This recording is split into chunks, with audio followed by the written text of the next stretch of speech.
Going on, dudes and dudettes? So the Lakers had a pretty big time victory on Saturday against the Indiana Pacers without both Luka and LeBron. Obviously knew Luka was going to make his debut this last Monday, but yeah, I found out pretty late that LeBron was going to be out too. And even Reeves, who was the player of the game, they kind of said that he was almost going to miss the game too, but luckily he still stuck it out and they got that victory big time. Like I said, 124 to 117. They were up way bigger than that, but they still got it done. He had 45 points, a new career high, had 7 assists, and was 4 of 9 from the three-point line.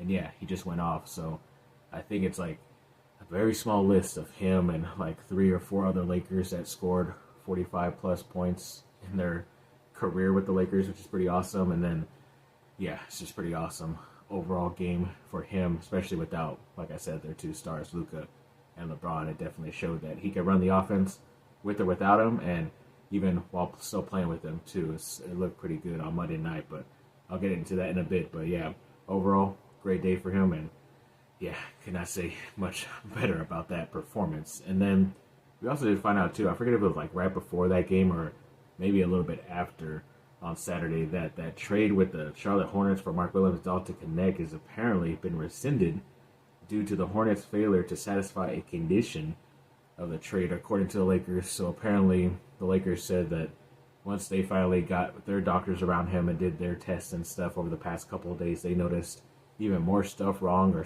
more stuff that they were uncomfortable with that they found out about with his either injury history or the injuries he has now or what it could be in the future. So they decided to call the trade off, and it looks like it was accepted because now Mark Williams is on his way back to Charlotte and connect and Reddish are coming back to LA. But yeah, it just makes it tough because now the Lakers can't do anything, make a move, or sign anybody else because the trade deadline already passed on Thursday.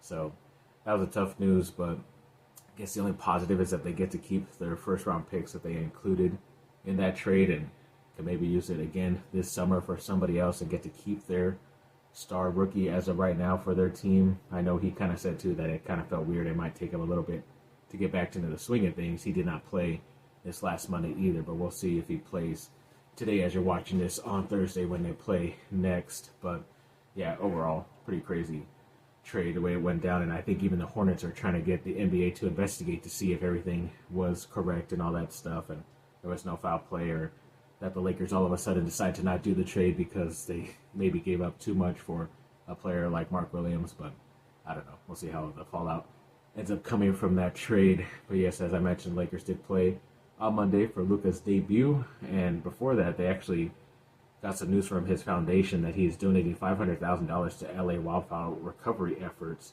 which is pretty cool. He says, here to help now and for the long haul. So hopefully that's a good indication that he's looking to re-sign a nice extension coming up the next couple of summers with the Lakers and stick around and help rebuild LA, which would be pretty cool. But yes, that score for that Monday game was 132 to 113 victory over the Jazz. LeBron had 24. Austin Reeves once again had 22. Rui had 21, and even Luka dropped in with 14 points. And yeah, it was just crazy. See him in a jersey, it just didn't look real even in the warm-ups, and finally getting his name called. I think even when the announcers announced like the starting lineup, he was the last guy because I guess LeBron allowed him to do that, which is pretty cool. So yeah, it's a nice passing of the torch. You never know how much longer LeBron is going to end up playing for the Lakers, but like I said, this is a move for their future, and it was great because he had that 14 points, a couple assists. He actually started the game off with an assist lob to Jackson Hayes and hit a nice three over their center Walker Kessler, if I'm not mistaken. So yeah, it was very fun.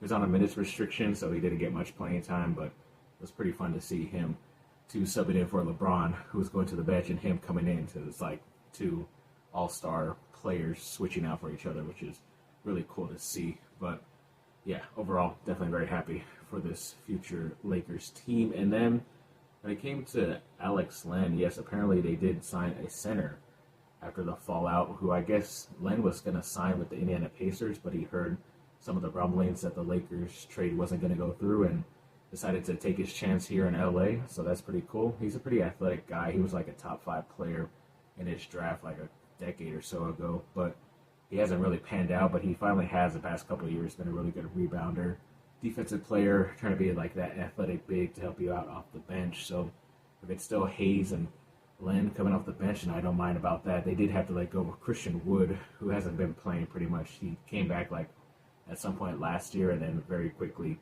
ended up getting hurt again and still hasn't been on the court since. So either way, good luck to him. But yeah, they did have to let somebody go for signing Lynn, so I guess he has a regular contract on this team, which is pretty good for him. And yes, sadly, those Duke Blue Devils did lose that big game at Clemson, 71-77. Yeah, it was pretty tough to watch, especially because they fought, they did their best, and then towards the last bit of the stretch, I know some people might be blaming the freshman Cooper Flagg because he ended up slipping, but that was like more of like a weird, random, wet floor slip and not like him being too nervous to try to win or tie the game at that moment. But yeah, they had their chance. I know, once again, everybody's talking about how great Proctor played, but it's like he's one of the older guys on the team, and he plays very well in the first half, and then all of a sudden he disappears in the second half, and all of a sudden he doesn't really score or help out the team. So I don't know what really goes on with him. He's really up and down this year, in my opinion, but I don't know. Overall, we'll see how they bounce back this Wednesday.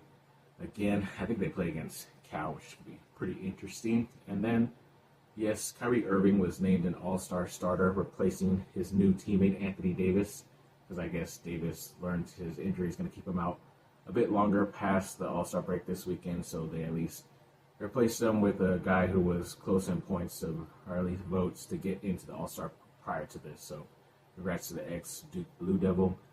Then when it came to Brandon Ingram, looks like him and the Raptors apparently agreed to a 3-year, $120 million extension already, which is pretty nice for him. So yeah, congrats. Looks like he's going to be staying there for the long haul with RJ Barrett too, the other ex-Duke player. So yeah, it's going to be pretty interesting team moving forward. And the women's basketball team had a nice blowout victory against Miami the other day, 90-49. So yeah, that was great to see. So yeah, congrats to those ladies. And then the Chargers did make a new addition to their defensive staff in the safeties room, adding Adam Fuller, who I believe was recently with Florida State, if I'm not mistaken. So that probably helps out Derwin James and Asante Samuel Jr., who is also a free agent. So maybe he ends up returning, even though that's a different position. But maybe there's also some pretty good Florida State defensive players out there in the draft that he could help them try to get on the team. So we'll see about that.